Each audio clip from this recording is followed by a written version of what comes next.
Mais l'objectif, c'est créer de l'interaction. C'est créer de l'interaction avec les gens et en fonction des questions qu'on peut avoir, du rebond qu'on peut avoir, des interactions qu'on peut avoir, j'ai décidé de finalement changer le plan et d'aller dans les directions finalement où les gens avaient envie d'aller, entre guillemets, mais tout en restant connectés avec le plan initial. Les coachs vont souvent dans les extrêmes. Soit ils font un truc qui est tellement déspécialisé, mais tu te dis, mais comment est-ce qu'il a pu aller là? Et à contrario, tu as des mecs qui cherchent à trop spécialiser et qui dénaturent le mouvement. Je crée une boîte à outils et je me sers de cette boîte à outils, je me sers des outils qu'il y a dans cette boîte à l'instant T. C'est vrai que le fait d'avoir une progression qui est structurée et qui est mesurable, il n'y a pour personne que ce n'est pas un stimuli motivationnel. C'est juste que je suis tellement passionné par le sport et le coaching de manière globale que la gym finalement arrive presque dans un second plan. S'il est bien exécuté, un 1RM, c'est amener un niveau de tension maximal dans son corps pendant cette phase de mouvement qu'on ne pourrait pas répéter. Moi, je rage très souvent avec les gens que je suis sur des programmations, etc. parce que j'ai fait des groupes privés autour de mes programmations et les gens ne postent pas assez leur travail. Je leur demande de le faire, je leur demande de m'envoyer du feedback et ils ne le font pas. Et c'est vrai que c'est très rageant en tant qu'entraîneur parce que ça nous permet, ça limite notre évolution. Et ce qu'ils ne comprennent pas, c'est que ça limite la pertinence de ce qu'on peut leur apporter en termes de coaching. À vouloir montrer une technique et à juste l'exécuter de manière machinale, ça va aller super vite. Et par contre, on ne comprendra absolument pas l'essence. Et une ceinture blanche ou bleue, un débutant qui comprend l'essence de la technique au-delà de la technique, ça lui donne déjà une clé pour sa créativité dans le sport qui est immense.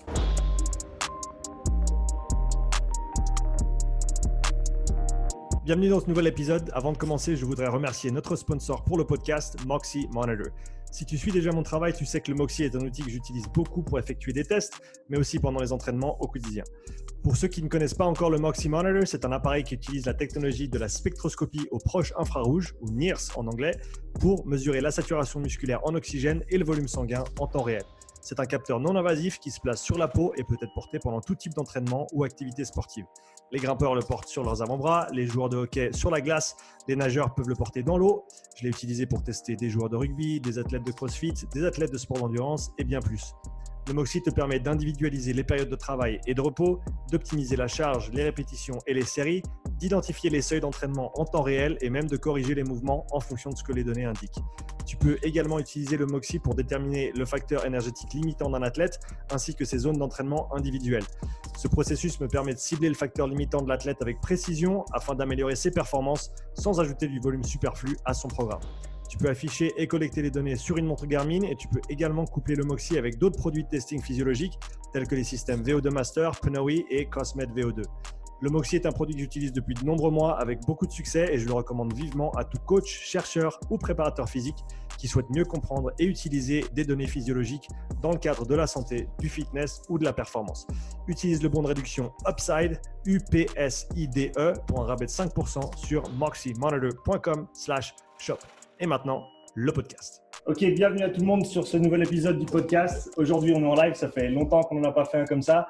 David, on avait eu la chance d'en faire un il y a plus d'un an, presque un an et demi, quand on avait fait ça en live. Je crois que c'est le deuxième podcast Upside Strength, donc allez écouter celui-là. Thibaut, c'est un plaisir de te revoir. Bah écoute, ça fait un plaisir surtout de se voir en vrai parce qu'on a eu l'occasion de se voir par écran interposé, donc c'est cool de se voir là au sein de la box de David.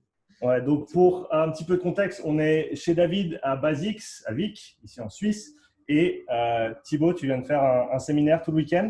Ouais, c'est ça. Donc j'ai fait un séminaire gym. Donc pour ceux qui ne me connaissent pas, pardon, je propose des séminaires gymnastiques.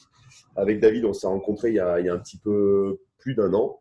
Et puis on a programmé ça. On avait programmé ça normalement au mois de novembre l'année dernière. Et puis bah voilà, avec les événements qu'on a connu, on n'a pas pu faire ce séminaire, donc on l'a reporté, puis on a fait ça ce week-end, donc c'était vraiment cool. Quoi. Ok, super. David, tu peux nous parler un petit peu de comment s'est passé le séminaire, de ton point de vue en tant qu'honneur ici à Basics? C'était super. C'était en petit comité. Forcément, restructuration des dates, ça tombe après 6 semaines. Alors, ça, c'est mon interprétation, mais voilà, ça tombe après 6 semaines de mauvais temps. À mon avis, ça a favorisé les excuses de certains. Ouais. Mais ouais, non, séminaire génial, avec une approche qui est à la fois ultra traditionnelle et très contextualisée par rapport à notre monde du CrossFit, mais aussi à notre profession de coach et peut-être à notre profession de préparateur physique. Donc ça, c'est quelque chose que Thibaut fait super bien. Et je pense qu'il a la fibre justement pour contextualiser les choses. Et ça, pour moi, c'est hyper important quand on reçoit un spécialiste, bien qu'on en ait reçu très peu, justement, notamment pour ces raisons-là. Parce que moi, je n'ai pas envie que mes adhérents ou les participants d'un camp aient un discours qui est erroné simplement parce qu'on n'est pas dans le même sport, on ne parle pas de la même chose. Donc ça, c'est quelque chose que j'ai énormément apprécié avec Thibaut. Ensuite, c'est vrai que énormément d'outils de travail, que ce soit outils physiques, matériels, mais aussi outils de préparation qui sont sous-cotés à mon goût. Tu as des exemples à donner là-dessus? Alors, tout de suite, là, l'exemple le plus marquant pour moi, ça a été tout ce qui est souplesse balistique. Parce que c'est un truc que j'avais déjà d'ailleurs pratiqué avec toi, Sean, lors des sprints, de manière très rapide, hein, sans prendre énormément de temps là-dessus. Mais c'est vrai que quand tu te prépares à faire un sprint, tu as plutôt intérêt d'avoir tes fibres qui ont déjà eu quelques surcharges en mode élastique. Ouais. Et là, c'est vrai qu'avec Thibaut, il nous a fait explorer en fait plein de mouvements que je ne connaissais pas sur de la souplesse balistique, quoi. En gros, du lancer de membres, du lancer de son propre corps. C'est bien résumé, c'est bien voilà. résumé, c'est vraiment ça. Et en fait, ce que j'ai trouvé super intéressant déjà, c'est que c'est ludique. Donc ça, je veux dire, c'est pas du tout un échauffement qui est pénible. Ouais. En plus de ça, c'est progressif. Tu peux vraiment y mettre l'intensité que tu veux. Donc tu y vas sans trop de risques et tu vois la progression directement sur la séance, directement applicable. Et en plus de ça, j'ai trouvé en fait hyper pertinent pour d'autres sports, tels que les sports de frappe, sports de combat, où moi j'ai par exemple une ouverture de hanche qui est extrêmement limitée, un psoas qui est quand même relativement raide. Voilà, il y a pas mal de… Et en fait, on se rend compte qu'on peut explorer plein de trucs. Il nous a montré avec des surcharges accessoires. Donc voilà. Pour moi, en tant que coach et en tant que programmateur, c'était un des éléments, on va dire, les plus directement utilisables dans la suite. Donc, il y a eu plein de petites pépites, hein, entre autres nos parties d'échecs. On s'est dit, on met l'échiquier dehors, comme ça, pour ceux qui nous écoutent en audio, on a un bel échiquier, il y a une partie qui est commencée.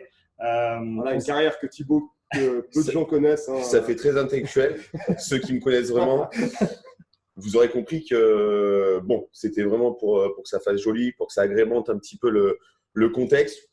Bon, David et Sean sont en Suisse, donc ça fait c'est tout de suite beaucoup plus évident pour nous qui sommes en France, beaucoup moins. Thibaut, tu peux parler un petit peu de comment tu as structuré le séminaire et pourquoi? Alors, pour être très honnête, et en plus je leur ai dit hier, dans le week-end, je leur l'ai répété plusieurs fois, j'étais parti avec une structuration de séminaire, j'avais établi un plan global, logique, etc. Et puis en fait, à la sortie, je crois qu'on a tout sauf suivi le plan. Ouais. Pour la simple et bonne raison, c'est qu'en fait, on prévoit un plan, mais l'objectif, c'est créer de l'interaction. C'est créer de l'interaction avec les gens et en fonction des questions qu'on peut avoir, du rebond qu'on peut avoir, des interactions qu'on peut avoir, j'ai décidé de finalement changer le plan et d'aller dans les directions finalement où les gens avaient envie d'aller, entre guillemets, mais tout en restant connectés avec le plan initial. L'idée de ce séminaire, je leur l'ai répété aussi tout le long du week-end, c'était pas de leur dire, voilà, vous allez arriver à un week-end, vous avez des blocages à la fin du week-end, vous allez tous faire des muscle-up, vous allez tous faire des handstand push-up. C'est pas du tout l'intérêt d'un séminaire. L'intérêt du séminaire, David laisse vraiment bien résumé, et je t'en remercie, David, tu as eu des propos très élogieux et je t'en remercie. C'est vraiment de guider d'apporter une ouverture d'esprit et de se dire finalement, je pense qu'on en reparlera un petit peu après, mais la gym est trop sous-cotée dans beaucoup de sports. Dans beaucoup de sports, moi j'ai de la chance d'avoir fait de la gym, à un bon niveau et ça m'a amené sur une ouverture d'esprit parce que ce qu'il faut rappeler, c'est que la gym développe quasiment toutes les qualités physiques. S'il y a une composante qui n'est pas forcément développée, c'est vraiment la composante endurance, l'aspect cardio. L'aspect cyclique voilà, qui est simplement exactement. pas dans la nature du Exactement. mouvement que tu vas… Ouais. Exactement. On est plus sur des efforts courts, intenses. Je ne vais pas parler de filière énergétique parce que je sais que tu es tellement pointu, Sean, que je dirais tellement de conneries et que tu vas me taper sur les doigts et que tu auras raison. Mais en tout cas, voilà, pour schématiser un petit peu, on est sur des efforts qui sont relativement courts et intenses. Et en même temps, ce que disait David, c'est qu'on a une boîte à outils qui est tellement conséquente et des choses, c'est assez marrant parce qu'à chaque fois que je fais des interventions, que ce soit dans le milieu du CrossFit, dans d'autres milieux, etc., les gens, à chaque fois, ont l'impression que j'ai des méthodologies ou que dans le monde de la gym, on a des méthodologies qui sont révolutionnaires, alors qu'en fait, il n'y a rien de fou, sauf qu'en fait, on est tellement confronté à des situations diverses et variées dans la gym, des stimulations différentes, des amplitudes différentes, des angulations différentes, que à la sortie, en fait, on est obligé de développer, d'adapter. Ouais, exactement, c'est par nécessité. Ouais. Et moi, j'ai eu la chance d'avoir un coach justement qui m'a emmené dans cette dimension de dire à chaque fois qu'on a un problème, on va essayer de trouver une solution. Si l'exercice, si l'outil n'existe pas, crée-le. Ouais, crée-le en fait. À quel moment donné, on est limité, surtout aujourd'hui. Je veux dire, tu as besoin d'un outil, tu as besoin d'une pièce, d'un truc spécifique. Tu ne l'as pas dans le commerce local. Bam, Amazon, en 48 heures, tu es livré, quoi. Tu vois, moi, ça m'arrive souvent, tu vois, je me dis, tiens, j'ai tel problème, putain, j'ai pas d'éducatif, quoi. J'arrive pas à trouver le bon éducatif. Bam. Et c'est ce que David a apprécié, ce que les gens, je pense, ont apprécié, c'est que on a pu faire des choses, même si la gym est quelque chose de très monotone, finalement, parce que la préparation physique en gym, elle est pénible, elle est fastidieuse. Ce qui est vraiment cool, c'est aussi d'apporter une notion un petit peu plus ludique, ce que disait David, en servant d'outils qui vont permettre d'alléger la contrainte, qui vont peut-être l'alourdir, justement de donner un aspect un petit peu plus ludique, un petit peu plus sympa à la gym. Et c'est ce que j'ai essayé de faire durant ce week-end et visiblement, ça a plutôt pas mal marché, quoi. Et donc ça, tu en parles dans le contexte gymnique parce que c'est ton passé, c'est là d'où tu viens. Mais ce qui me vient en tête, c'est qu'en amenant peut-être ces méthodes un petit peu plus variées, un petit peu plus nouvelles, vu que tu n'es plus nécessairement restreint en guillemets à la gymnastique, mais que maintenant on parle de cette application au CrossFit et même au-delà du CrossFit dans d'autres sports, ça te permet d'avoir en gros un panel à exploiter qui est beaucoup plus grand parce que tu n'es plus restreint par les demandes spécifiques de la gymnastique en tant que sport, avec les mouvements que tu dois faire, avec les différentes disciplines, etc. Ouais, c'est en fait, ce qui est vraiment cool, c'est que la gym est quelque chose de… L'expression de la gym en compétition telle que je l'ai connue pendant 25 ans, elle est très cadrée, en fait. Elle est très barriérée, très cloisonnée, même si le champ des possibles est énorme parce que finalement, les acrobaties, les figures, elles évoluent sans arrêt, le niveau évolue sans arrêt, mais finalement, les règles restent les mêmes. Là, ce qui est vraiment cool, c'est par exemple d'aller exporter la gym dans le CrossFit où les gens n'ont pas du tout cette ouverture d'esprit et ce champ des possibles. Aujourd'hui, quand je vois la gym en CrossFit, je me dis, c'est dommage. C'est dommage parce que le champ des possibles, il y a genre trois mouvements qui sont utilisés. Oui, c'est ça. C'est pour ça qu'on a été en discussion. David, je te laisse partir là-dessus. L'idée justement de ce que tu as abordé notamment avec tout ce qui est de la souplesse balistique, mais au-delà de ça, donc, et peut-être de ce que tu as vu de Thibaut avant et ce que vous avez pu voir pendant le séminaire ce week-end, qu'est-ce que toi tu retires comme leçon d'idées, on va dire, de la gymnastique qui vont te permettre d'appliquer en gros ces différentes approches, mais à d'autres sports que toi tu pratiques ou que tu coaches ici dans ta salle?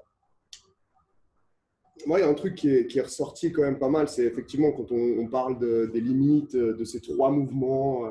Bon, si on parle de gym suspendu, forcément, on parle de pull-up, de chest to bar, qui en fait est un pull-up, et de muscle-up. Et après, gym en appui, voilà, on a du L-sit, on a des HSPU.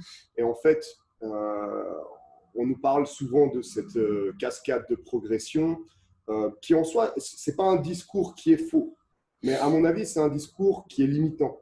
Et en fait, c'est ça que j'ai trouvé intéressant avec Thibaut, c'est que moi, j'ai vraiment de la peine à me limiter surtout dans la pédagogie. Ça ne veut pas dire que je dois partir dans tous les sens, mais ça veut dire que la vie est trop courte pour ne pas explorer plein de choses. Et c'est valable dans la vie, mais c'est aussi valable à l'entraînement. Surtout quand le mouvement il est autant transversal dans en gros toutes les disciplines qu'on veut explorer. Et tu ne perds pas ton temps en allant diversifier, parce qu'en fait, tu gardes une base de travail, tu gardes un placement, tu gardes un pattern. Et d'ailleurs, je trouvais super intéressant parce que nous, dans le monde du CrossFit, on n'a jamais entendu ça. En tout cas, moi, je n'avais jamais entendu ça. Sa prog, elle n'est pas basée sur du push, pull, and, je sais pas, and pistol squat ou j'en sais rien. Ouais, les basiques finalement. Parce que c'est vrai qu'on parle très souvent de ça. Ouais. Alors, c'est vrai que j'ai parlé de pattern et David, ça l'a tout de suite éclairé parce qu'en coach avisé qu'il est. Mais c'est vrai qu'on parle très souvent de travail de tirage et travail de poussée. Mais il y a une composante que nous… C'est hyper limitant. Exactement, mais il y a une composante que nous, on ne voit pas directement, c'est composante bras pliés, bras tendus. Ouais. Et en fait, c'est une composante qui est super méga forte et qui, dans sa nature, déjà, t'ouvre un champ des possibles aussi énorme. Donc déjà, si tu te limites à gym suspendu, toes to bar, pull-up et muscle-up, là, tu te rends compte que rien que bras tendus, qu'est-ce que tu fais avec ça? Alors, je te coupe, David, juste pour préciser aux gens qui nous écoutent. J'apporte juste une petite précision sur ce que David est en train de dire sur le travail bras tendu, bras fléchis. Ça, c'est un concept qui est très développé en gym. Ouais. Et je vais l'expliquer en essayant d'être très bref et à la fois très compréhensif. L'idée du concept bras fléchis, bras tendus, c'est vraiment reprendre les différents patterns de travail. Donc, on a ce qu'on a dit, le pattern de tirage, le pattern de poussée. Et moi, en gym, on appelle, moi je l'appelle comme ça, mais en gym, de manière globale, on l'appelle un peu plus comme ça. On a les patterns complémentaires. Donc, le pattern d'antépulsion, c'est-à-dire la capacité à ouvrir ses bras vers le haut. Le pattern de rétropulsion, aller chercher une amplitude des bras vers l'arrière. Et puis ensuite, le pattern d'adduction et d'abduction. Et ces patterns-là, en fait, viennent enrichir les deux patterns. C'est pas soit pousser, soit tirer. Alors non, bien sûr que non. Et c'est pour ça que c'est intéressant. Je pense que c'est ce que David a vraiment apprécié. C'est ces patterns-là, bras tendus, en fait, viennent enrichir les patterns de tirage et les patterns de poussée. Et ce qui est très intéressant, on en a parlé justement, c'est la combinaison de ces différents patterns. Par exemple, du travail, une combinaison je vais essayer de vous schématiser ça. Si on prend par exemple un pull-up, on alterne avec un front lever, ce qu'on appelle le front lever, la planche. Vous alternez ça. On alterne avec un pattern de tirage combiné à un pattern de rétropulsion. Donc, ce fameux press-back qu'on va retrouver en CrossFit. Et là, on se retrouve sur des dimensions qui sont à la fois bras fléchis et à la fois bras tendus. Et ces combos-là, en fait, c'est ce que je disais sur le travail bras fléchis. On va plus être sur du développement de la force sur le plan intramusculaire.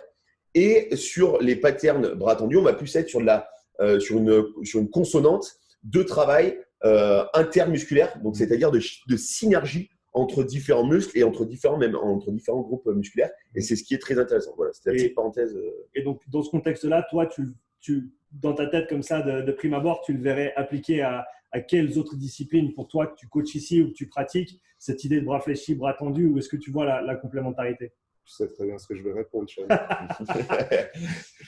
Tu connais ma réponse. Non, ouais, alors, déjà, juste pour rebondir avec ce que vient de dire Thibaut, c'est vrai que la plupart des mouvements, donc je dis juste ça pour que je me fasse bien comprendre, la plupart des mouvements qu'il m'a montré, il y a vraiment plein de choses qu'on avait déjà vues. Ouais. C'est vrai que le fait de les contextualiser et de prendre cette approche et de créer carrément un concept bras pliés, bras tendus, c'était hyper intéressant, la façon dont il l'amenait. Ensuite, c'est vrai que par exemple, typiquement, tout ce qui est transition de la phase haute du pull-up à front lever, des mouvements comme ça, c'était des trucs qu'on avait déjà vus, mais qu'on n'avait peut-être pas bien contextualisé. Ouais. En fait, ce qui était surtout intéressant, c'est comment il imbrique ça dans la programmation. C'était surtout ça qui était intéressant. Pas qu'après, on me dise « Ouais, mais en CrossFit, ça existe. » Oui, voilà, de toute façon, on ne réinvente jamais la roue. C'est simplement comment on met les choses qui va donner en fait la richesse de la programmation et de la séance. Ouais. Ensuite, pour répondre à ta question, Sean, c'est vrai que typiquement, tous les patterns de rapprochement du bras vers le corps en gymnastique, ça fait très, très vite penser à une action de catch dans l'eau avec justement un crawl. Donc là, actuellement, Sean et moi, donc Sean m'a rejoint sur la préparation physique de Flavie Capozzi, donc qui prépare un exploit qui est la traversée du lac Léman aller-retour 150 km. Et c'est vrai que Sean m'a rejoint sur la partie, on va dire, plus physiologique, d'endurance, avec les divers outils qu'il peut utiliser. Et moi, je m'occupe un peu plus de tout l'aspect, on va dire, tissulaire, structurel, prophylactique. Donc, en gros, l'entraînement plus simple, tendino-musculaire, essentiellement. Et là, c'est vrai qu'il y a plein de mouvements et de contextes, de mise en situation que je peux directement appliquer et qui, à mon goût, vont être très facilement transférables à la natation. Et au-delà de ça, on se rend compte qu'il y a des petites pépites. C'est, par exemple, dans toutes les actions de rapprochement du bras, en fait, on pourrait se limiter à l'action du rapprochement de la barre jusqu'aux cuisses, sauf que lui, quand il le travaille, par exemple, sur poulie, il insiste bien sur le fait de passer derrière. C'est un exemple tout con, mais lorsqu'on est dans l'eau, lorsqu'on fait un crawl, si on s'arrête un peu trop tôt, on perd énormément en fait, de la puissance du catch et de la puissance de poussée. Donc, je ne suis pas du tout un expert en natation, même si là, comme je parle, je pourrais essayer de me faire passer, mais je ne suis absolument pas… Voilà, spécialiste. Tu as vu, là, j'étais impressionné, mais non, je ne suis absolument pas un expert en natation, mais j'ai quand même quelques notions. Et voilà, et c'est des petits trucs tout cons, et c'en est un que j'ai trouvé très parlant. Mais après, il y en a eu plein. Et en fait, on se rend compte que voilà, le corps humain, de toute façon, on parle de corps humain. C'est une pièce qui est amenée à bouger de certaines façons. La mécanique du corps humain, on ne va pas la changer. Donc, on l'applique à un concept de gym, qu'on l'applique à un concept dans l'eau où on doit se mouvoir. Il y a de toute façon des parallèles qu'on va pouvoir faire. Et si on travaille avec les bons experts qui ont compris l'essence des mouvements, c'est là où on se rend compte que les parallèles deviennent super puissants et super transférables. C'est super intéressant ce qu'il dit, David. Et moi, je m'en suis rendu compte parce que je fais un petit peu de prépa physique aussi à côté avec d'autres athlètes dans d'autres milieux. Et à chaque fois, ce qu'il en est ressorti, c'est que les entraîneurs avec qui je peux travailler ou les athlètes avec qui je peux travailler, ils me disent « mais c'est incroyable, tu nous fais faire des choses qu'on n'a jamais fait en 15-20 ans de pratique dans notre sport, etc., que ce soit en préparation physique ou en technique. Mais en fait, la chance que j'ai dans le sport que j'ai pratiqué, dans le sport que je coach de manière quotidienne, c'est-à-dire la gymnastique, c'est d'avoir un œil extrêmement avisé, très affûté, très réactif aux moindres petits détails et toujours d'aller chercher l'optimisation du geste. En plus de ça, je travaille avec des enfants. Donc, quand on travaille avec des enfants, il faut toujours chercher à optimiser la mécanique humaine et faire que les choses à la fois soient ludiques, soient efficaces, efficientes et transférables. Et en fait, c'est ce que je disais à David dans une de nos discussions tardives de ce week-end. Je lui disais, c'est très pénible pour moi de regarder du sport à la télé parce que j'analyse tout ce qui se passe. Mais vraiment tout ce qui se passe. Parce qu'en gymnastique, tu as besoin d'un tel degré de précision dans tes positions et tes mouvements, de par les contraintes mécaniques. Et de force des différents… Mécanique, de force, la précision acrobatique. Ouais. Ce qu'il faut savoir, c'est que sur certains, et David l'a très bien dit tout à l'heure, et je vais en profiter pour accentuer ça, c'est que la gym, on est dans un sport d'autopropulsion. C'est-à-dire que la projection de notre corps dans l'espace, on l'a fait grâce à nos actions mécaniques, en interaction avec l'agré. Donc, c'est-à-dire qu'on va se servir de l'agré en synergie avec notre corps, pour créer de l'autoprojection dans l'espace. Ce qu'il faut savoir, c'est que, par exemple, sur une sortie en barre fixe, le corps va s'élever quasiment des fois à 4 mètres. 4 mètres, on va faire 2 saltos, on va faire 2 vrilles.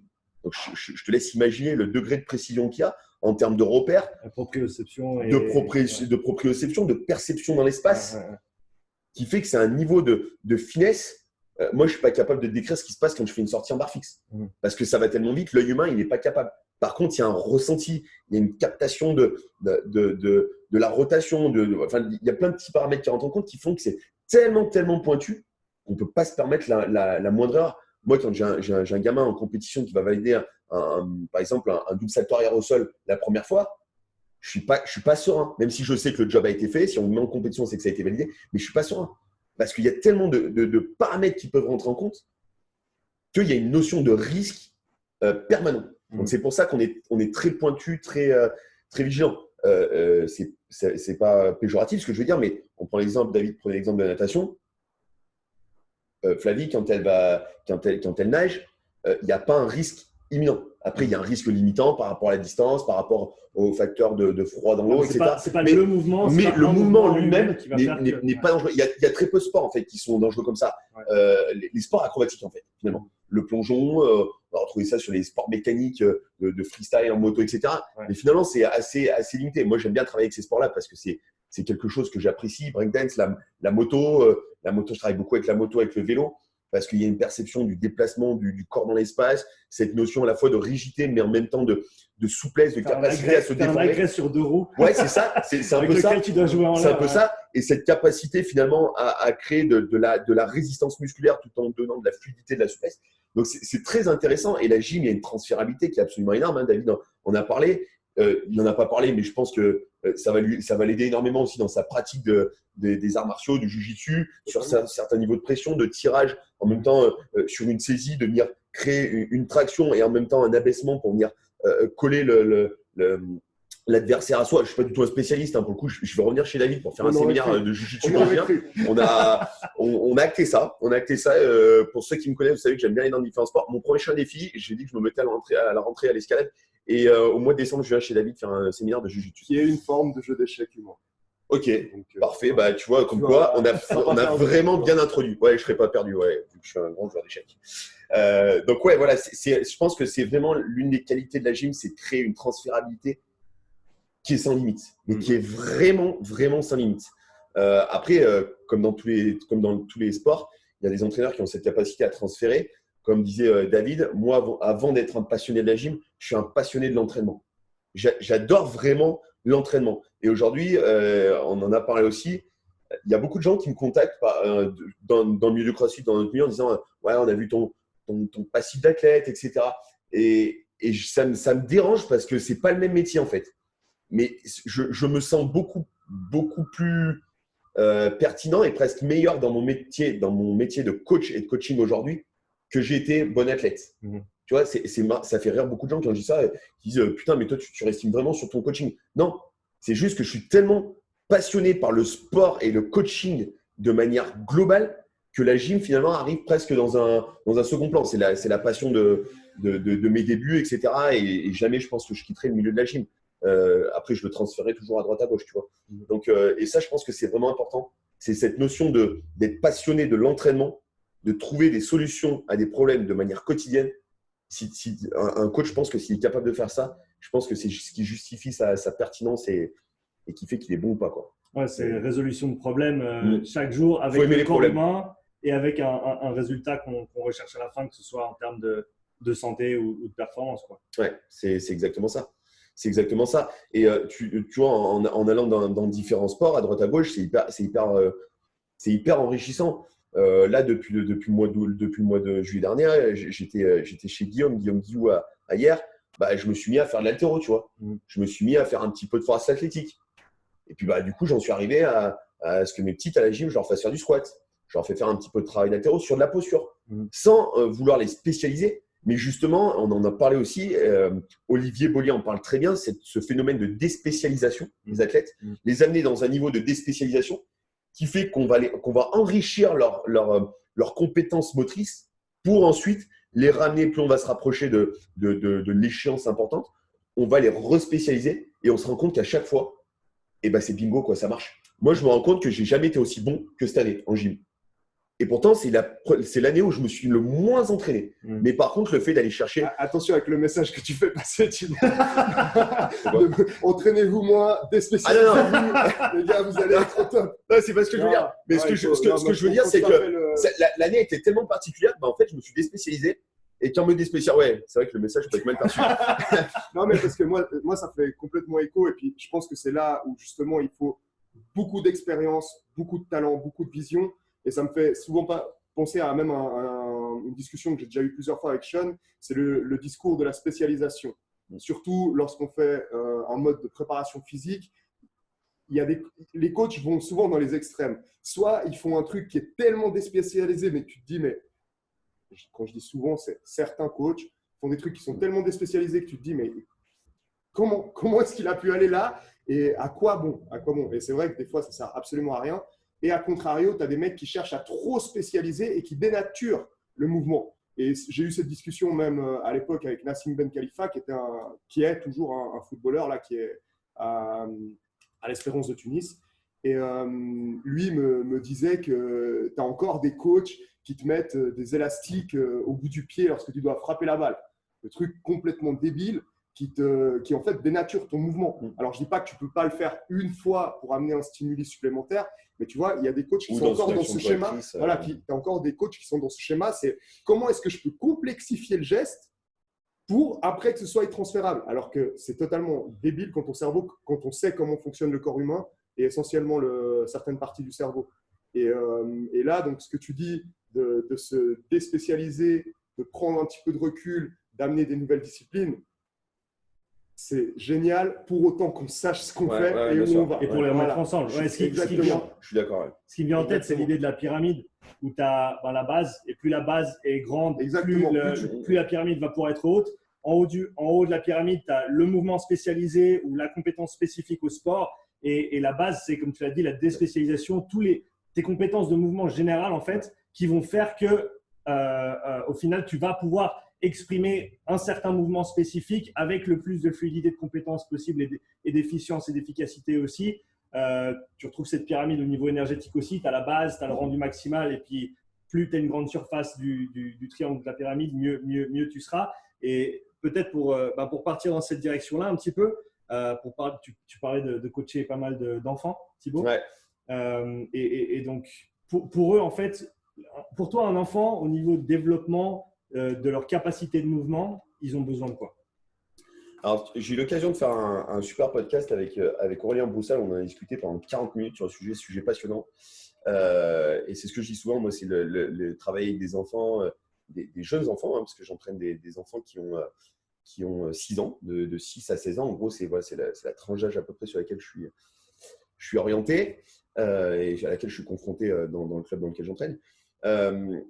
Il y a plusieurs choses qu'il faut prendre en compte. Nous, si on part du contexte de la gym, c'est un contexte qui est très particulier parce qu'on est sur une maturité, qui finalement arrive très vite. C'est-à-dire que chez les filles, à 15-16 ans, il faut déjà que toutes les cylindrées soient en place pour que ça carbure à plein régime. Donc, du fait des demandes du sport et du fait que la maturité, on va dire, sportive d'une gymnaste est très très tôt comparée à peut-être d'autres sports. C'est ça. C'est exactement ça. Après, chez les garçons, c'est un petit peu différent. On va un petit peu plus loin. Il y a des aspects anatomiques, il y a des aspects physiologiques qui expliquent ça aussi. Même si maintenant, on a tendance à pouvoir repousser un petit peu plus. Avant, tu faisais une Olympiade à 16 ans. Si tu arrivais peut-être à en faire 2 à 20 ans, maintenant, il y a des gymnastes qui vont jusqu'à 25, 28, 30 ans parce que l'entraînement a évolué, etc. Pour en venir à ta question, j'ai évolué, tu vois, avec justement cette approche de la déspécialisation pour les amener sur plus un enrichissement avec un maximum de patterns, si tu veux, développer un maximum de patterns et cet enrichissement, après, tu t'en sers en fait. Pour moi, c'est le plus important, c'est créer une boîte à outils. C'est vrai, schématiquement parlant, je crée une boîte à outils et je me sers de cette boîte à outils, je me sers des outils qu'il y a dans cette boîte à l'instant T. Il y a une phrase que j'aimais beaucoup de Rodolphe Boucher, entraîneur au Pôle France Antibes de gymnastique, qui disait l'idée, c'est de la première phase d'une carrière de gymnaste, c'est de créer toutes les pièces du moteur pour à un moment donné les assembler au moment où ça va être important, assembler les pièces du moteur et là le faire tourner à plein régime. C'est vraiment ça. Voilà, ma conception des choses, elle est résumée dans cette phrase.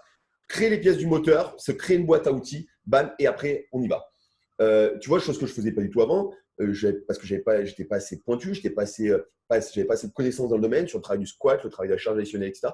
J'ai mis ça en place cette année, j'ai des résultats fantastiques et des résultats qui sont allés au-delà de ce que je pensais, dans le sens où ça a apporté des choses que je ne pensais pas, sur lesquelles ça aurait véritablement un vrai impact. Exemple Le squat, c'est le meilleur exemple. Le squat, je me suis dit, tiens, c'est intéressant, aller dans une amplitude profonde, aller recruter dans une amplitude importante. Attention, on ne parle pas de mi-squat, on parle vraiment de squat profond. Je me suis dit, tiens, ça peut être intéressant. Moi, j'étais vraiment dans une optique, tu vois, comme n'importe quel coach, de dire, on va pouvoir peut-être développer de la performance, de l'efficience, etc. Et en fait, je me suis rendu compte que oui, ça avait développé cette phase-là, mais je me suis rendu compte, parce qu'on en a discuté avec David, je lui disais, ce qui m'a le plus bluffé, c'est que j'avais plein de petites micro-pathologies, de la bobologie, tu vois, des petites douleurs de genoux, des problèmes de croissance, parce qu'on est sur un sport chez les filles notamment qui est éminemment impactant au niveau des rebonds, des impacts. Les filles travaillent énormément sur le train inférieur, donc sur les membres inférieurs. Et je me suis rendu compte que depuis qu'on a squatté, j'ai plus aucune de ces pathologies. Mais quand je te dis plus aucune, bon, la saison a été un peu tronquée. Mais même le début de saison il a été normal, je me suis rendu compte que j'avais plus aucune bobologie. Je me suis rendu compte que j'avais des petites qui étaient beaucoup plus résistantes, qu'on travaillait une autre composante du gainage, le gainage vertical, qu'on travaille beaucoup moins en gym, on est plus sur des phases horizontales, sur le travail de hollow, enfin voilà, les classiques quoi. Et cette composante de verrouillage vertical est très intéressante parce qu'en gym, c'est très impactant sur la réception, notamment à la verticale. Et je me suis rendu compte que ça avait un véritable apport en termes de performance, mais surtout en termes de prévention de la blessure. J'ai une petite qui a la maladie de Showerman. Je ne veux pas rentrer en détail, mais c'est en gros, c'est un tassement des vertèbres lombaires, etc. Pour elle, pour le coup, son papa a la même maladie. Ben voilà, ça s'est transmis, génétique, pardon. Et en fait, cette gamine avait toujours des petites douleurs, pas méchant, mais tu vois, toujours des petites douleurs. On a commencé le cycle de squat, etc.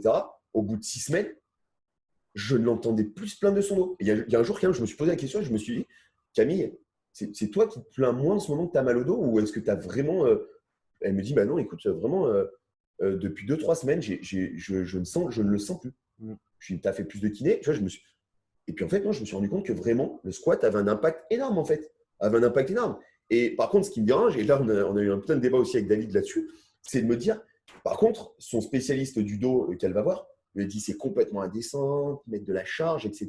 Ouais. Sauf qu'il avait pris le contexte uniquement du squat.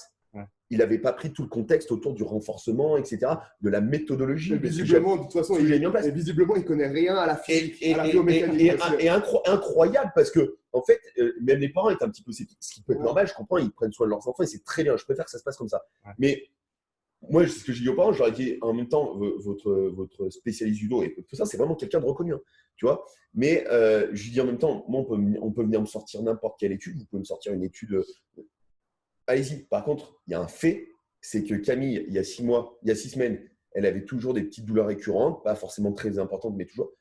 6 semaines après, Camille n'a plus aucune douleur.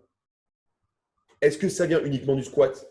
Je n'en sais rien, mais je pense que ça a vraiment quand même un impact parce qu'on ne le faisait pas avant et elle avait des petites douleurs. Et ça rejoint, David, ta philosophie dans la façon dont tu fais les choses ici à Basics, toutes les différentes disciplines qui sont au final complémentaires, même si sur papier, peut-être elles ne semblent pas l'être. Un truc qui me vient à l'esprit, c'est j'ai parlé avec André Houdet il y a quelques semaines de ça. D'ailleurs, bravo André, parce qu'il s'est qualifié pour les Games ce week-end. Donc, bravo, ouais, solide.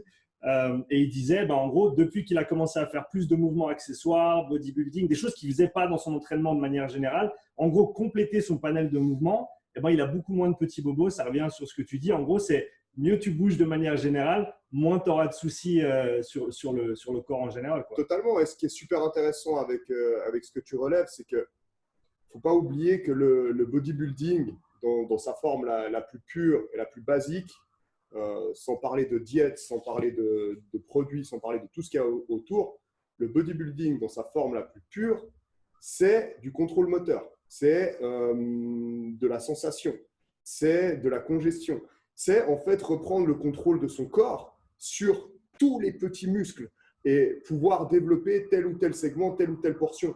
Et sans aller dans un degré de spécificité aussi important, si on applique certains de ces principes à une préparation physique, quelle qu'elle soit, on peut travailler souvent tout ce qui va être justement prophylactique. Et peut-être avec des petites filles comme ça, rien que le squat, de toute façon, le squat, de manière générale, est un mouvement roi. Je veux dire, ce n'est pas pour rien qu'il est autant pratiqué, c'est que c'est un mouvement roi parce qu'il explore énormément de muscles du corps humain et c'est aussi une photographie de ce que peuvent être tes tes déséquilibres. Et on voit, en faisant squatter quelqu'un, on voit plein de choses.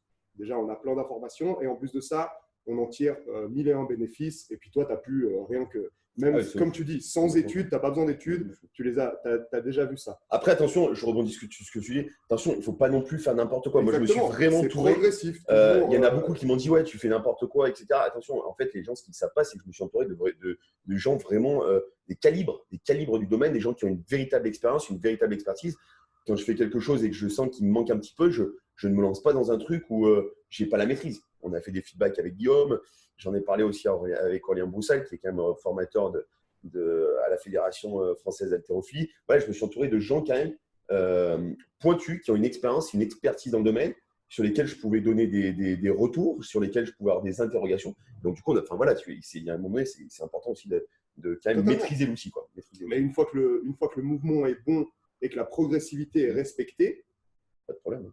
Pas de problème. Donc, après, voilà, c'est à un bon coach de savoir quels sont les prérequis pour un mouvement qui est bon. Qu'est-ce qui va être indiscutable sur le plan de tu dois t'arrêter, sur le plan de on peut augmenter la charge et tout ça. Mais en gros, c'est vrai que c'est un outil. Bon, déjà, je pense qu'on fonctionne tous un petit peu par la carotte et le bâton. Hein. Ça, c'est pas moi qui le dit et qui l'invente, mais c'est vrai que à part ça, c'est une carotte supplémentaire dans ton entraînement que moi j'utilise aussi ici. La progression sur un squat, elle est visible pratiquement semaine par semaine si tu le pratiques de manière régulière. Et ça, on progresse dans sans doute plein d'autres domaines, mais c'est vrai que le fait d'avoir une progression qui est structurée et qui est mesurable, il n'y a pour personne que ce n'est pas un stimuli motivationnel. Donc ça, c'est quand même quelque chose qu'il faut considérer, surtout lorsqu'on entraîne des gamins.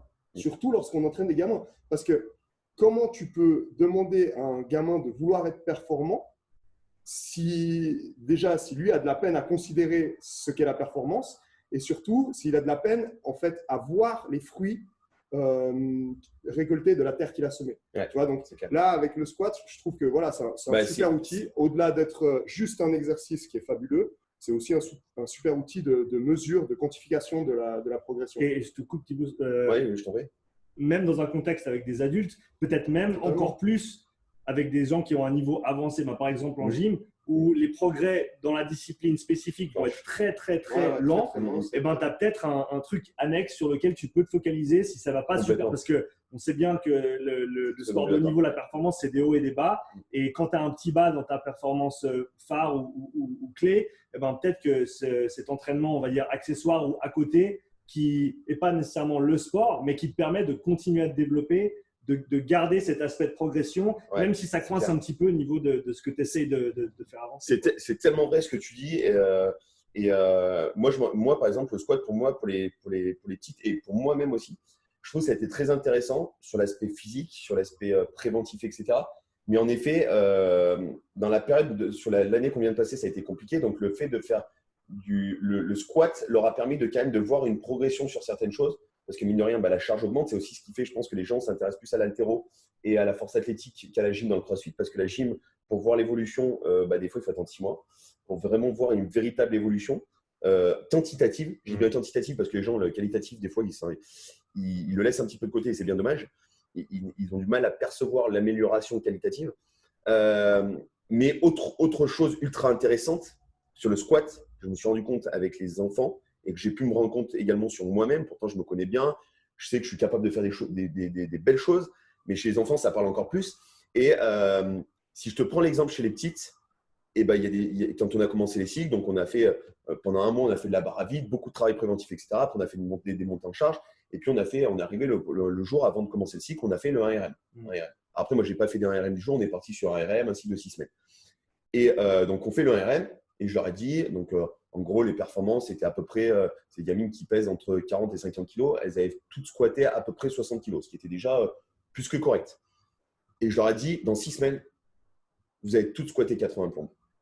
Elles m'ont regardé, elles m'ont dit, mais c'est impossible. Là, 60 kilos, on a l'impression que le ciel nous tombe sur la tête, on n'arrive pas à remonter la barre. Donc, en plus de ça, nous en gym, on a l'habitude d'avoir des hauts niveaux de vitesse. Donc, autant te dire qu'en squat, quand tu fais un RM, quand tu dis à un gamin, tu animes la barre avec la plus grande vitesse possible et qu'elle voit qu'elle remonte limite en marche arrière. Tu vois, c'est dur à contextualiser. Et on s'est retrouvé 6 semaines après. Tout le monde a squatté 80 pompes. J'ai une petite qui a squatté récemment, elle a fait un PR à 97,5, 48 kilos. 48 kilos, 13 ans, 97,5. Voilà, et de nouveau, il faut et prendre psychologiquement, un petit peu de recul par rapport à ça. Et puis, quand les gens t'entendent ici, voilà, quand on parle de 1 RM, il faut contextualiser le truc. Ce n'est pas un 1 RM où on donne sa vie, où on se déforme et tout. C'est un 1 RM qualitatif. Exactement. On va dire c'est un outil d'entraînement parce qu'il y a des gens qui disent ouais mais le 1 RM ça sert que à se tester, mais bullshit, ça ne sert pas que à se tester. Bien sûr. Un 1 RM s'il est bien exécuté, un 1 RM c'est amener un niveau de tension maximal dans son corps pendant cette phase de mouvement qu'on ne pourrait pas répéter. Ça ne pourrait pas. De toute façon, quelqu'un qui pratique régulièrement le 1 RM, il va te dire que c'est un outil d'entraînement mais qui est indéniable. Par contre, voilà. Ça peut presque être une séance en tant que telle. Moi, franchement, j'ai fait squat everyday. Donc, j'ai squatté 80 jours d'affilée non-stop. Il y a des fois où j'avais des séances avec un back-off à faire. Et ben, je me sentais tellement bien que je me disais, aujourd'hui, ce que je vais faire, je vais aller chercher une très grosse barre. Sans me mettre l'idée du PR en tête, mais je vais aller chercher une très grosse barre. Et si je fais une très grosse barre, je ne ferai pas de back-off. C'est pas grave. C'est pas grave. Et là, l'idée est la même. Le jour, la petite, quand elle a fait son PR, j'avais prévu notre tableau, le back-off, etc. Elle s'est tellement engagée sur le plan psychologique, etc. Je lui ai dit, stop, tu t'arrêtes. Le travail est fait, quoi. Tu t'arrêtes, le job est fait. Ouais. Et elle me dit, trop cool, parce que j'avais pas envie de faire les back-off aujourd'hui. Mais je le savais depuis le début de l'entraînement. Aujourd'hui, en plus, c'est du 5x5, machin. Je savais qu'en fait, la carotte, c'était de dire, OK, sais que tu n'as pas envie. Je sais que tu n'as pas envie. De toute façon, en plus, c'est une gamine qui, quand elle n'a pas envie, elle n'a pas envie. Quoi. Ouais. Tellement tête de mule, gros talent, mais quand elle n'a pas envie, elle n'a pas envie. Je lui dis, OK, alors ce qu'on va faire, Annelle, c'est que tu vas aller chercher une très grosse barre aujourd'hui, très propre, la plus appliquée possible, etc. Donc, elle a explosé son PR, elle a fait plus 5. Et elle a relevé la barre, elle fait, je dois vraiment faire 5x5. J'ai dit non. J'ai dit non, tu t'arrêtes. Bravo, tu as fait ton job. Mais comme tu l'as dit, c'est une charge qu'elle n'avait jamais levée, que son corps assume pour la première fois. Exactement. Et à partir de ce moment-là, c'est tout à fait rigolo de dire on coche cette case, bien sûr. on va de l'avant, il n'y a pas besoin de continuer. On a validé. Et pour moi, on avait validé une performance sur le plan sportif, mais on a surtout validé une performance dans la tête. Ouais. Parce que se dire, et après, je lui dis, tu penses que 100 kilos? Elle me dit, je pense que je les ai. Je dis, on va s'arrêter. On va s'arrêter parce que je pense que tu les as. Ouais. Mais par contre, tu as tellement fait un joli squat à 97,5 que tu vas t'arrêter là. Et on va repousser un petit peu. Donc, c'est aussi savoir cette humilité en tant que coach, ce recul et se dire, on ne pousse pas toujours à la surperformance. Je sais qu'elle les avait. Des fois, tu tires les rênes. Je sais qu'elle les avait. Et imagine-toi, pour une gamine à 13 ans, 48 kg de poids de corps, passer la barre des 100, c'est un truc de malade. Ça fait 6 mois, ça fait à peine un an qu'elle squatte. Donc, il faut recontextualiser le truc. Gros travail derrière. Après, elles ont un gainage qui est de titan, donc forcément que ça aide. Mais je me suis dit, ça peut être un gap énorme dans un sens. Mais par contre, si elle l'a fail la barre, ça peut être dévastateur alors qu'elle a déjà fait, elle a franchi un cap aujourd'hui qui est énorme. Donc, en termes de psychologie, de se dire, et à la fin, je lui tape dans la main, je lui fais, est-ce que tu te rends compte de la performance que tu viens de faire? C'est énorme ce que tu viens de faire. Et tu vois, j'ai vu tout de suite le sourire en se disant, OK, là, j'ai l'impression que ce que j'ai fait, c'est vraiment fort. Tu vois, donc ça a déclenché quelque chose, bam, et après, ça l'a mis dans une dynamique, et les 2-3 semaines derrière, bam, ça a vraiment carburé. Ça l'a fait basculer dans une dynamique. Donc, cette capacité à se dire, finalement, je suis capable. Un truc que je ne pensais pas être capable de faire, je l'ai fait. Moi-même, je l'ai vu sur Squat Everyday. J'ai commencé le premier squat de ma vie, c'était l'année dernière, en mai 2020. En novembre 2020, donc mai 90 kg, j'ai l'impression que la barre pesait 1,5 tonne. En novembre, j'ai squatté 148. Tu vois, mais jamais dans ma tête, c'était pensable. Quand je voyais les autres autour de moi squatter, etc., je me disais, mais 148, c'est une barre de bébé. Mais encore une fois, comme disait David, il faut le recontextualiser. Moi, je ne squatte pas comme un fou furieux, machin, etc. Par contre, je squatte avec de la qualité et de l'humilité. C'est-à-dire que y a des fois, je sens que j'ai un peu plus. Par exemple, hier, je devais faire une séance vélo, j'ai fait une séance squat à la place. Il y avait Lolo qui est juste là en back-off.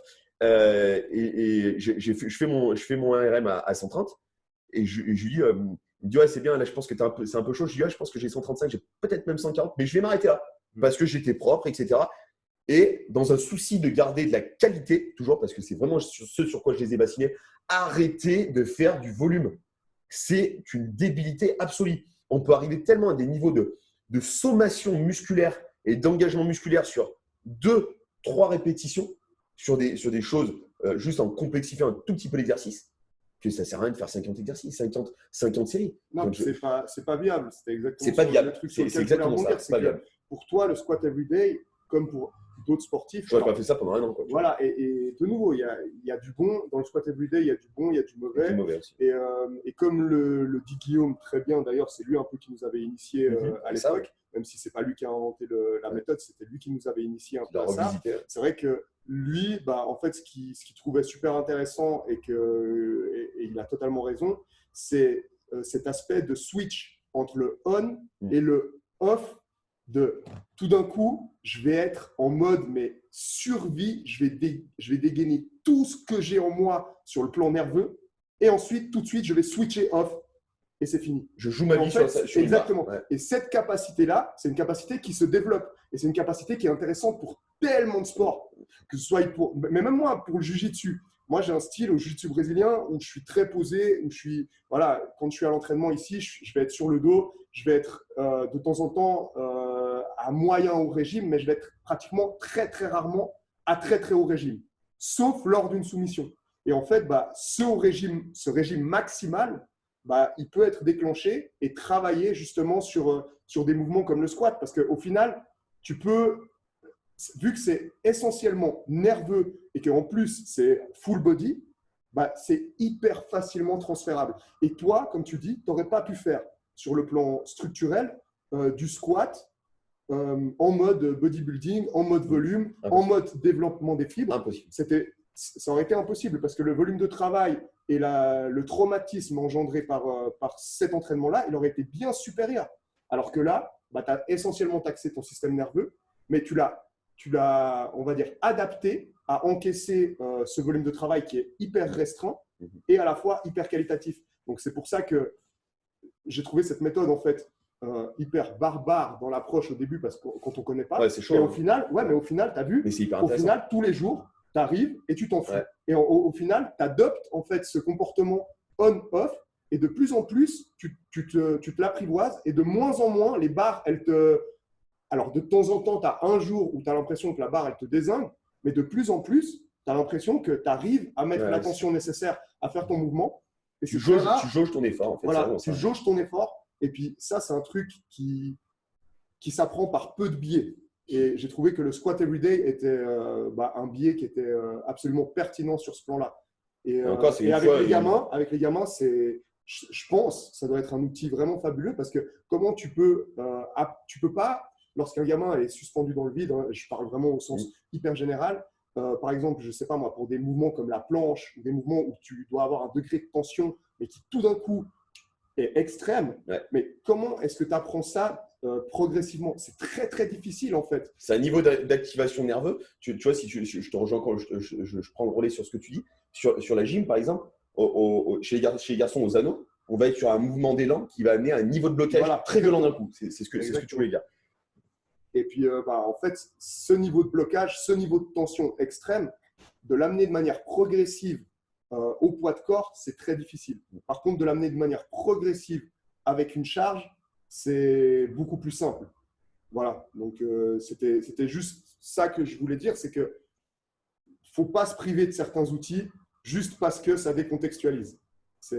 Au final, on peut facilement le remettre dans son contexte et on peut très rapidement en tirer les fruits. En fait. On y revient toujours. Je voulais basculer sur un autre sujet dont on discutait juste avant, Thibaut, autour du café, avant de commencer l'enregistrement. C'est l'idée du doute dans le coaching.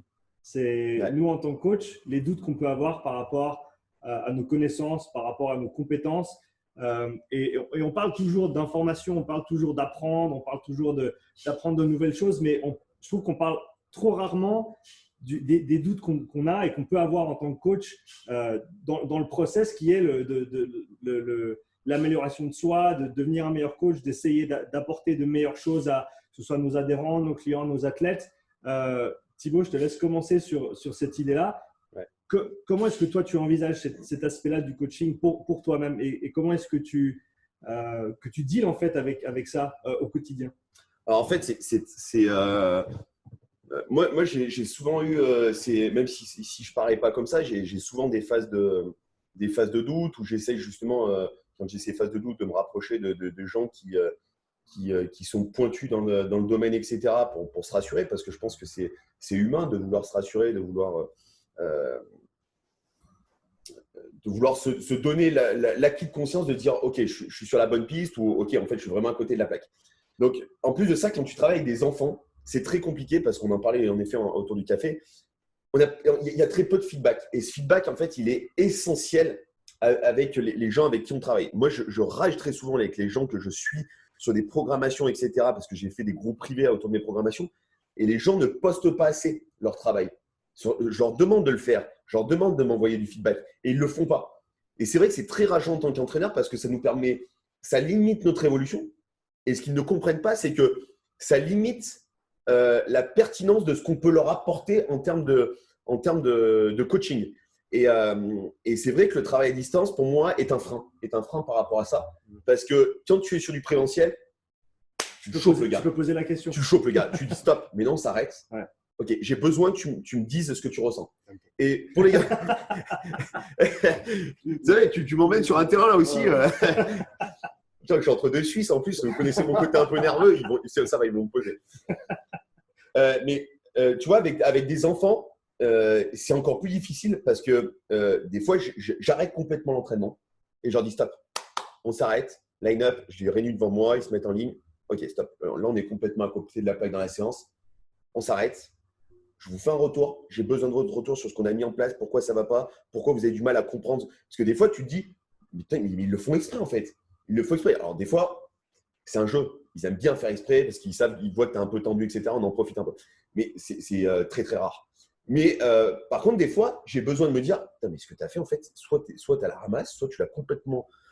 c'est complètement trop décontextualisé, soit ils ne comprennent pas où tu vas en venir. Donc, tu arrêtes ta séance. Tu leur dis, bon, qu'est-ce qui se passe?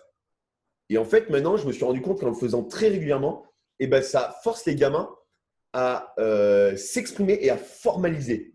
Formaliser ce qui ne va pas, ce qui ne marche pas. Et en fait, tu te rends compte que les enfants qui performent, c'est des gamins qui ont une capacité à vraiment faire un vrai feedback. Un vrai feedback. Et tu vois, on en discutait hier soir avec David au repas. Et je lui disais, quand je vois les professeurs principaux des collèges, etc., parce que j'essaie quand même d'être un peu en relation avec l'aspect scolaire aussi, tous sont unanimes en disant « Putain, c'est un truc de fou, quoi. Ces gamins-là, ils ont tous 2 ans de maturité d'avance. Ils ont 2 ans de maturité d'avance. Ils sont réfléchis, ça percute, on sent que ça y va, ça envoie, quoi. » Et David, il me disait « Mais c'est vrai que c'est tellement sous-estimé dans le sport. Tellement sous-estimé cet aspect-là dans le sport. » Et en effet, la capacité à être critique sur son travail, moi, des fois, je suis très trash talk à l'entraînement. Et des fois, ça m'arrive de dire stop, tu es en train de me faire. Ce que tu me fais, c'est de la merde. Mais sauf que le gamin, des fois, il ne perçoit pas la chose comme le travail que je suis en train de faire, c'est de la merde, mais je suis une merde. Donc, avant, je ne le faisais pas, maintenant, je le recontextualise. Attention, je n'ai pas dit tu es une merde, mais ce que tu es en train de me proposer, ça ne correspond pas à mes attentes. Ça ne correspond pas à mes attentes. Ni à ce que tu peux proposer. Et ça, c'est le message le plus important. C'est vraiment le plus important. Et après, une fois qu'on a fait ça, c'est un constat. Mais la plupart des coachs s'arrêtent au constat. Ce que tu fais, c'est pas bien. Comment est-ce qu'on trouve une solution C'est un constat, en fait. Ouais. Voilà, c'est un constat. Ok. Comme je te prends l'exemple en gym, c'est bien, tu as fait ton mouvement, mais tu avais les jambes fléchies. Oui, et après, qu'est-ce qu'on fait de ça? Qu'est-ce qu'on analyse? Tu as les jambes fléchies. Bon, ok, maintenant je te donne la consigne. Tu dois tendre tes jambes. Et non pas déjà, je ne fléchis pas mes jambes, mais je tends mes jambes. Comme sur un squat, essaye d'être moins lent. Non, mets de la vitesse. À quel moment dans le coaching est-ce que tu switches de ce que tu me proposes, c'est pas ce que j'attends, à peut-être que ça vient de moi en tant que coach, peut-être que je n'ai pas donné l'instruction correctement, peut-être que la faute, elle est sur moi en fait, elle n'est pas sur l'athlète, elle n'est pas sur l'enfant. Ouais. Et à quel moment en fait comment est-ce que tu t'équilibres ces deux côtés? C'est hyper intéressant ce que tu dis, et ça dépend vraiment des personnes. Ça dépend vraiment des personnes, ça dépend vraiment des profils. Tu vois, il y a des gamins chez qui il faut impacter, faut vraiment rentrer dedans. Il y a des gamins, des fois, des gens qui viennent de l'extérieur, ils me voient dans la salle, ils disent mais c'est qui ce malade mental? Et des fois, tu as des gamins qui sont beaucoup plus dans l'affect, beaucoup plus qui ont besoin d'affect, etc. Où là, tu vas plus enrober les choses. Et la complexité du coaching, quand tu travailles sur des sports individuels ou même sur des sports collectifs, c'est un peu la même chose. et à la fois où la fois tu évolues dans un groupe, c'est d'arriver à enrober les choses. Et des fois, tu as des gamins qui disent putain, il est toujours en train de m'engueuler. Et ouais, mais parce que tu as besoin de ça. Et ils le savent au fond d'eux-mêmes. Et ouais, mais lui, tu vois, on le caresse toujours dans le sens du poil. Ouais, mais parce que lui, il en a besoin. Tu vois, et ça, pour moi, c'est la plus grosse complexité dans le coaching. C'est d'arriver à trouver ce juste équilibre et ces enrobages. Pour répondre à ta question, Sean, je suis incapable de te dire. Je suis incapable, vraiment, je suis très transparent, très honnête. C'est vraiment du feeling. Il y a des fois, et ça joue aussi par rapport à ton humeur, il y a des fois où je vais être extrêmement intransigeant sur des choses sur lesquelles d'habitude, je laisserai passer, tu vois. Mais je suis tellement exigeant en termes de coaching que je suis plus souvent intransigeant que je suis cool, tu vois. Mais parce que aussi le sport que représente la gymnastique est tellement exigeant que tu ne peux pas te permettre de ne pas être exigeant, quel que soit le niveau de pratique. Tu fais du loisir, à un moment de la pratique loisir, à un moment donné, quand tu te mets la tête en bas, tu es en danger. Tu ne peux pas te permettre de faire n'importe quoi. Donc, il y a une rigueur et une exigence à avoir. Mais voilà, pour vraiment répondre à ta question, franchement, cet instant, ce moment de bascule, maintenant, il arrive de plus en plus tôt. Avant, c'était toujours la faute des athlètes. De toute façon, c'est toujours la faute des athlètes. Et puis, à un moment donné, tu dis, bah non, stop. À un moment donné, arrête de dire que c'est de la faute des athlètes. Quand tu en as un chez qui ça ne va pas, bon, ça peut être éventuellement. Quand il y en a 3 chez qui ça ne va pas, même ne serait-ce que 2, déjà, c'est qu'à un moment donné, tu n'as pas été clair. T'as pas été clair. Et surtout, ce qui est important, c'est d'avoir l'humilité de dire, stop, on s'arrête. Ce que je vous ai mis en termes de situation d'apprentissage, là, ça ne va pas. Ça va pas. Je pensais que c'était bon. Stop. On va redéconstruire, on va changer, on va aménager, etc. Voilà, et je pense que les coachs. Le mieux, c'est de ne pas le faire tout de suite et de toujours attendre. Toujours attendre. Voilà, moi, je laisse faire, ou à part limite, quand je vois que c'est dangereux, ou que c'est n'importe où, tu vois que c'est pas du tout cohérent et que je me dis, c'est top, tu vas perdre ton temps. Mais par contre, à la fin de la séance, et c'est vrai que David a raison, je procède aussi beaucoup comme ça, de dire, faites-moi penser, tu vois, je les responsabilise, faites-moi penser la prochaine séance, on modifiera un petit peu la taille, on changera d'outil. Etc. Comme ça les responsabilise, ça leur donne un sens des responsabilités. N'oubliez pas que vous avez une tâche aussi dans l'accompagnement que je vous apporte. Donc, il y a cette notion de je vous investis dans le projet et à la fois de dire, vous voyez, moi aussi, je me remets en question. Je me remets en question. Et c'est-à-dire que quand il y a quelque chose que je fais de pas bien, eh ben, je suis capable de vous le dire, de l'exprimer, de le formaliser. Ça, je le faisais très peu avant et depuis 2-3 ans, je le fais vraiment beaucoup. Et pour toi, David, tu repars sur cette idée du doute dans le coaching, douter de ses propres compétences, douter de est-ce qu'on met la bonne chose en place, est-ce qu'on prend la bonne décision, est-ce que le tips qu'on a donné, c'est le bon. Comment tu gères ça toi au quotidien? Bah moi, disons que dans tout ce qui est cross-training, on va dire tout l'aspect qui s'oriente un peu crossfit, préparation physique, je me laisse beaucoup plus de marge de manœuvre parce que j'ai très peu de gens qui sont purement dans la performance. Après, quand il s'agit par exemple de Flavie Capozzi, de personnes comme ça qui… Et encore, c'est pas… disons que le degré performance, c'est plus un exploit sportif que vraiment juste une performance où on va essayer d'être le meilleur. Non, on ne va pas essayer d'être le meilleur, on va essayer de réunir tous les éléments. Donc, l'approche est un peu différente et en fait, très souvent, le doute doit être contextualisé. C'est-à-dire, peut-être que je n'ai pas fait ça de manière optimale, oui, mais qu'est-ce que j'ai pu lui amener en faisant peut-être cette chose pas de manière optimale. Après, pour ce qui est du jiu-jitsu brésilien, là, par contre, je suis beaucoup plus critique avec moi-même. Et quand je rebondissais sur ce que disait Thibaut, moi, j'essaie toujours de donner ma séance comme je la sens. Et des fois, vraiment, j'y vais. Alors, des fois, mon cours est totalement préparé dans la tête. Et des fois, volontairement, je me laisse beaucoup plus de marge de manœuvre. Et en fait, quelle que soit mon approche, j'essaye toujours de donner le cours dans la tendance et dans le feeling. Et ensuite, je fais mes réflexions, soit, comme toi, tu as dit, si je me rends compte directement sur le moment, je le fais à la fin et je leur explique le pourquoi du comment, soit alors après à la maison. Et je trouve que c'est important de d'abord prendre un recul et pas agir à chaud parce que on est une sorte de berger, hein, qu'on se le dise, hein, c'est nous qui devons mener le troupeau. Et si à tes… non, là, ça va pas. Non, je ne peux pas dire ça. On n'est pas des bergers. On n'est pas des bergers. On n'est pas des bergers. On est des loups. On est des chefs de meute. Tu partais d'un truc vraiment beau. Tu vois, j'étais en train de dire, le gars, ok. Non, on est des loups. On est des chefs de meute. Et si à chaque fois, on change de direction, on donne des virages différents, voilà, les loups vont trouver un autre chef de meute ou vont se demander quelle est la pertinence. Donc, moi, j'essaye toujours d'aller au bout de ce que je suis en train d'entreprendre. Et je pense que c'est la manière juste d'agir et de vraiment se poser tête froide et là, de réfléchir à qu'est-ce qu'on a pu amener. Parce que malgré tout, à chaque fois qu'on fait des erreurs, on amène quelque chose. C'est ça qui est beau, c'est que même en faisant certaines bêtises, on amène. Mais après, le talent, entre guillemets, d'un bon coach, ça va être de savoir rebondir sur ses erreurs et de comprendre pourquoi elles sont venues et de comprendre comment y remédier. Et ça, c'est un travail que je fais après à la maison. Et en fait, c'est vrai que ces derniers temps, j'évolue beaucoup dans ma manière de donner mes cours de jiu-jitsu brésilien.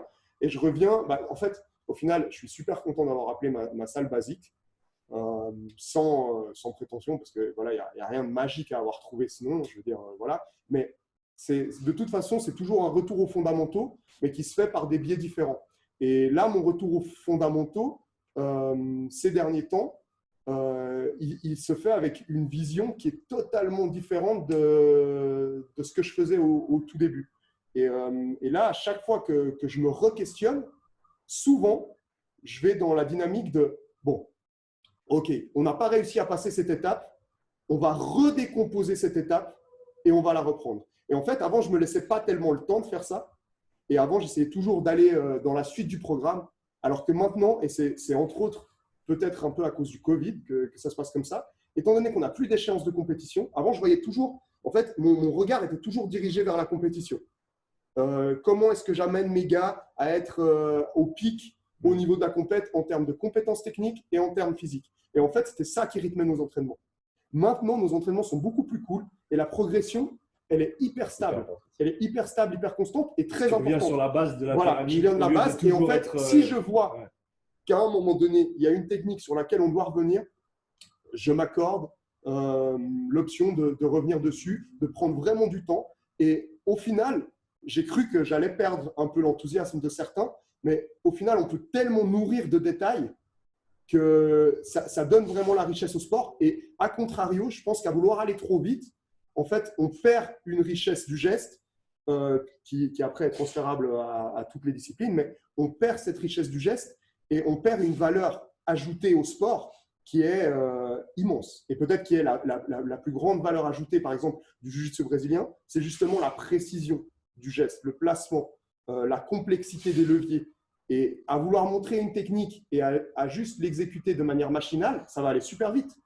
Mais par contre, on ne comprendra absolument pas l'essence. Et une ceinture blanche ou bleue, un débutant qui comprend l'essence de la technique au-delà de la technique, ça lui donne déjà une clé pour sa créativité dans le sport qui est immense. C'est un peu comme relire un très très bon bouquin 2 ou 3 ans plus tard. Tu arrives avec un point de vue qui est complètement différent et tu vas en retirer des choses qui vont être… C'est exactement ça. Et des fois, des bouquins même très simples. Ouais. Par exemple, très souvent, je relis L'Alchimiste de Paulo Coelho, qui n'a rien à voir avec l'entraînement, mais qui, en termes de philosophie de vie, qui est juste incroyable, ce livre. Et tellement simple et à la fois si beau. Et en fait, à chaque fois que tu le relis, voilà, tu vois des visions différentes. Et après, c'est hyper intéressant ce que tu dis.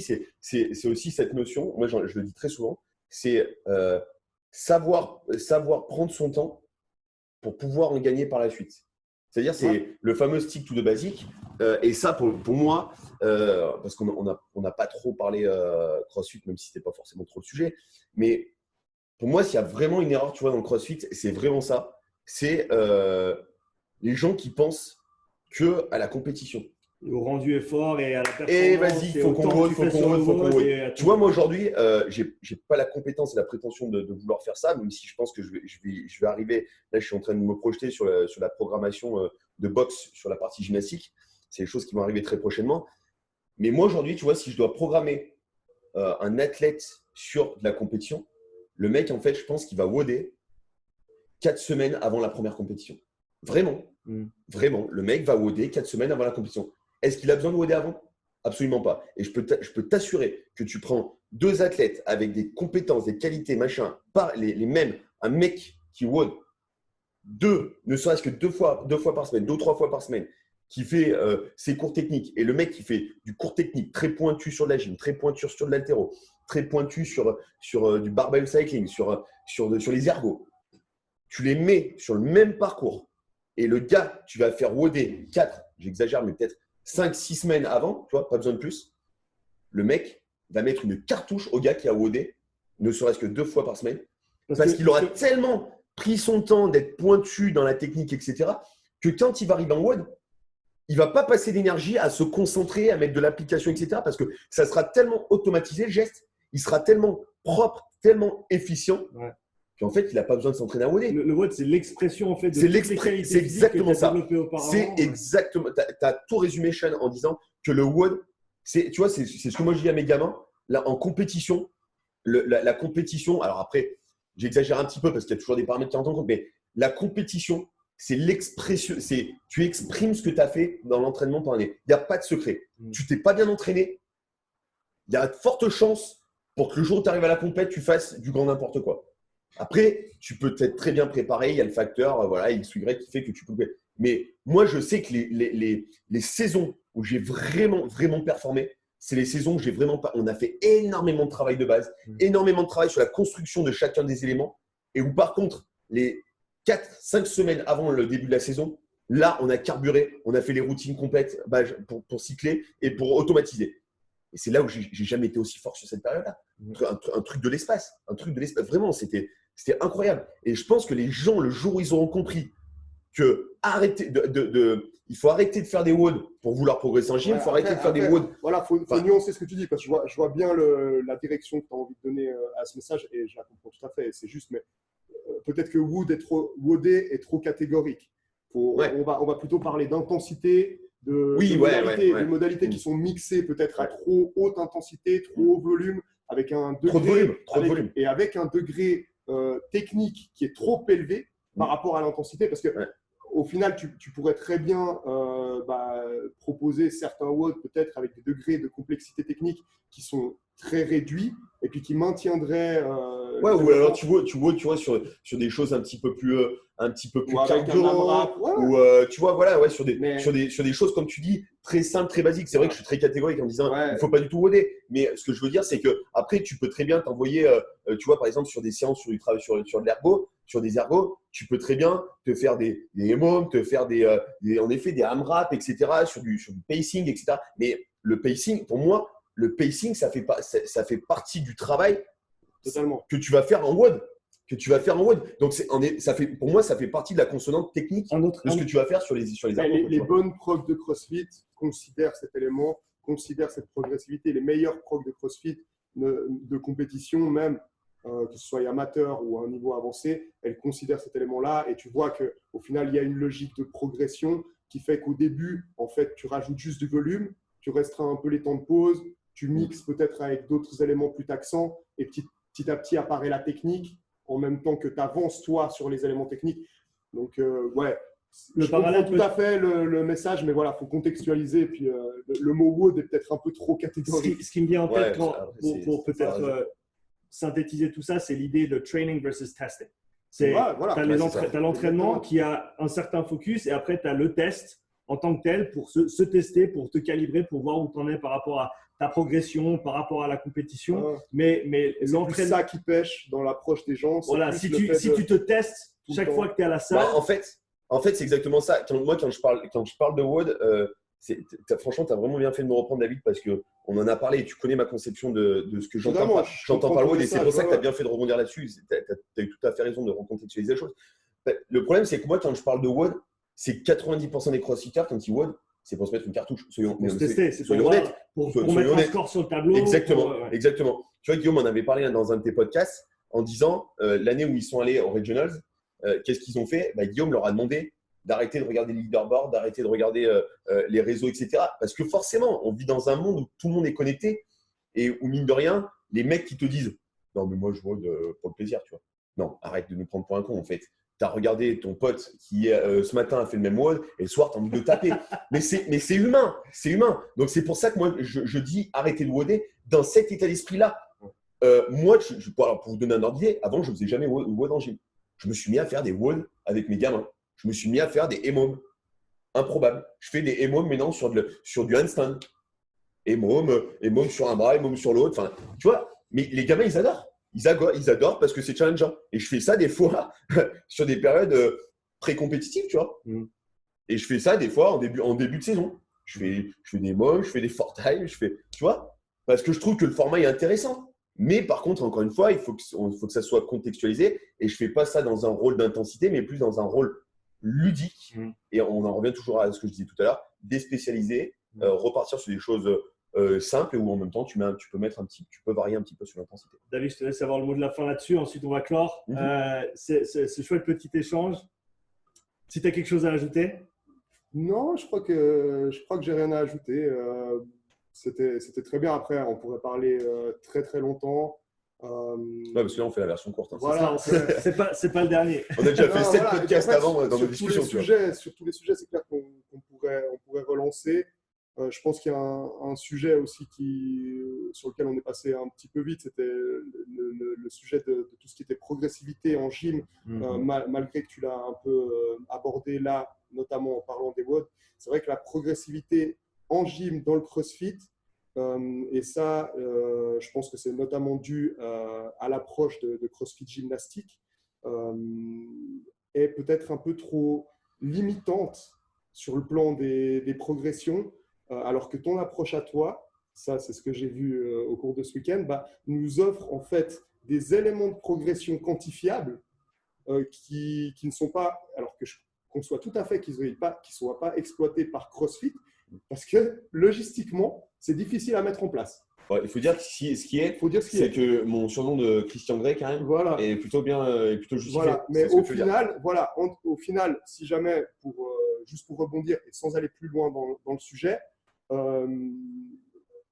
les séminaires de Thibaut vous offrent pas que du pull-up, du chest to bar et du muscle-up en progression continue. C'est pas passer d'une barre d'haltéro de 20, de 30 à 50 kg. Lui, il offre toutes les petites virgules. Il offre le 1 kg. Voilà. Et c'est ça qui est intéressant. C'est exactement. C'est l'aspect rébarbatif. C'est que si vous êtes coincé sur un chest to bar, par exemple, avant de passer votre premier muscle-up, il ne va pas vous offrir que le chemin. Allez, on va amener nos 8 chest to bar avant de passer notre premier muscle-up. Il va vous offrir une progression qui peut être très satisfaisante. Donc, on va dire ce qui est une carotte, mais qui est super intéressante pour votre progression avant de passer votre premier muscle-up. Et ça, c'est vrai que c'est un truc que j'ai rarement vu dans les approches CrossFit et qui est en fait ultra stimulant parce que ça nous permet de progresser semaine par semaine et pas uniquement d'avoir un point référence, j'étais quelqu'un qui ne passait pas des muscle-up, un point référence, je suis quelqu'un qui passe des muscle-up. Entre tout ça, j'ai été quelqu'un qui a évolué et voilà, et notamment avec tes outils. Donc ça, c'était un des trucs que je pense que j'ai pas assez ressorti de ce que j'avais vu ce week-end. Donc voilà, si ça peut donner aussi le stimuli à certains, l'envie. Voilà. Pour le mot de la fin, Thibaut, projet d'avenir, les mois qui viennent, où est-ce qu'on peut te trouver, t'attendre ou te contacter? Alors, assez actif sur les réseaux sociaux, même si des fois, je suis pas forcément… j'essaye d'être, en principe, je suis assez réactif, mais des fois, ça tarde un peu parce que je disais à Sean, juste avant qu'on commence le podcast, je suis encore très petit, je suis encore un bébé dans le système et du coup, c'est moi qui fais un petit peu tout. Je gère mes réseaux sociaux, en même temps je fais mes programmations, je gère mon site, ça fait beaucoup de travail. Comme je l'ai dit, j'entraîne en club, etc. Donc c'est pas forcément toujours évident. Donc je m'en excuse déjà auprès de ceux envers qui des fois je suis un petit peu lent à la réponse, même si vraiment je m'efforce d'être réactif. Il n'y a pas vraiment de dimanche et de jour férié entre guillemets, mais c'est pas grave parce que j'ai un métier qui est tellement passionnant que ça ne me dérange pas. Donc séminaire là, c'est en train de vraiment se développer, les gens ont conscience. Et merci encore David pour tes propos élogieux et je suis très content de ce que David vient de dire parce que c'est vraiment ce que je veux faire transparaître dans mes podcasts et c'est ce qui visiblement est ressorti, donc c'est vraiment cool. Donc voilà, les séminaires qui vont arriver, un gros projet qui va arriver sans doute avec Wear Athletic avec qui je collabore avec Guillaume Guillou.